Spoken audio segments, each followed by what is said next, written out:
కొత్తగూడెం కార్పొరేషన్లో మేయర్ ఎన్నిక ఉత్కంఠ కొనసాగుతోంది. సిపిఐ కాంగ్రెస్లు నువ్వా నేనా అన్నట్టుగా ఉన్నాయి.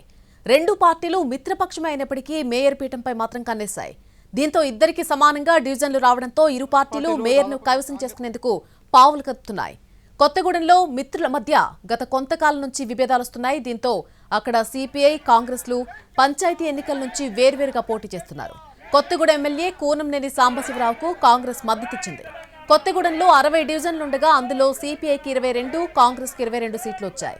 అయితే మ్యాజిక్ ఫిగర్ 31 కాగా బీఆర్ఎస్ కు 8 సీట్లు వచ్చాయి. దాంతో సిపిఐకి మద్దతిస్తామని చెబుతున్నారు. ఇప్పుడు నో కాస్ట్ కాఫ్ సిరప్ తో 60 రూపాయల విలువ గల ఇన్హేలర్ పూర్తిగా ఉచితం. దెబ్బకి దగ్గు జలుబు మాయం. ఇక కొత్తగూడెం కార్పొరేషన్లో ఏర్పడిన హంకి సంబంధించి పూర్తి అప్డేట్ మా ప్రతినిధి భూపాల్ అందిస్తారు. భూపాల్, నల్లి కొత్తగూడెంలో మాత్రం రాజకీయం వేడెక్కింది. ప్రధానంగా మిత్రపక్షాలైన సిపిఐ కాంగ్రెస్ మధ్య పోటాపోటీగా ఉన్న పరిస్థితి మనకు తెలిసిందే. గత కొన్ని రోజులుగా వీరి మధ్య గ్యాప్ పెరిగింది.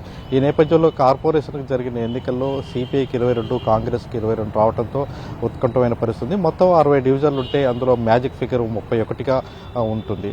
అయితే ఈ 31కి సంబంధించి ఇప్పటికే సిపిఐకి 22 రాగా అంటే ఇండిపెండెంట్లు 6 గెలిచారు. ఆ ఇండిపెండెంట్లు 6లో ఇద్దరు సిపిఐకి బలమైన వాళ్ళ మద్దతుదారులని చెప్తున్నారు. దీంతో సిపిఐ బలం 24కు పెరిగింది. అదే నిన్న సాయంత్రం సిపిఐ జిల్లా కార్యదర్శి సాబిర్ పాషా కూడా 24 సీట్లు అని చెప్తున్నారు.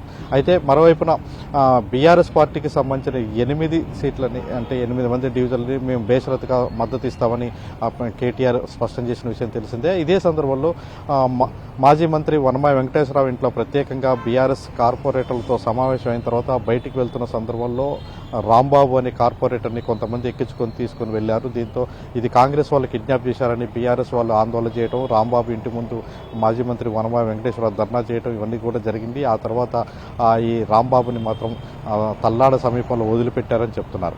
అయితే హైదరాబాద్ తీసుకుపోవడానికి ప్రయత్నం చేశారని ఉన్నది. అయితే ఆ తర్వాత వదిలిపెట్టడంతో మొత్తం కూడా బీఆర్ఎస్ కార్పొరేటర్లు 8 మందిని మాత్రం ఇప్పుడు హైదరాబాద్కి క్యాంపుకు తరలించడం జరిగింది. అదేవిధంగా ఇప్పుడు ఈ బీఆర్ఎస్ మద్దతు కనుక సిపిఐ తీసుకుంటే సిపిఐ బలం 32కు పెరుగుతుంది. అంటే మ్యాజిక్ ఫిగర్కు అంటే 1కి ఎక్కువగా పెరుగుతుంది. కానీ ఇదే సందర్భంలో కాంగ్రెస్ కూడా మేయర్ పీఠంపై కన్నేసి దాన్ని సాధించుకోవడానికి అయితే కాంగ్రెస్ ప్రయత్నం చేస్తుంది. కాంగ్రెస్ కూడా ఇప్పటికే ఇండిపెండెంట్లుగా ఉన్న 6లో 4 తమ వైపు తిప్పుకోవడానికి ప్రయత్నం చేస్తుంది. అదేవిధంగా రాజ్యసభ సభ్యుడు అంటే ఎంపీ రఘురామరెడ్డి ఓటు కూడా ఇక్కడ నమోదు చేసుకోవడానికి ప్రయత్నం చేస్తున్నారు. ఈ నేపథ్యంలో కాంగ్రెస్ కూడా ఏమాత్రం తగ్గని పరిస్థితి ఇప్పటివరకు ఉంది. అంటే ఈ నేపథ్యంలో ఇటు కాంగ్రెస్, అదేవిధంగా సిపిఐ, బీఆర్ఎస్ అన్ని అంటే పోటీ గెలిచిన వాళ్ళందరినీ కూడా క్యాంపులకైతే తరలించడం జరిగింది.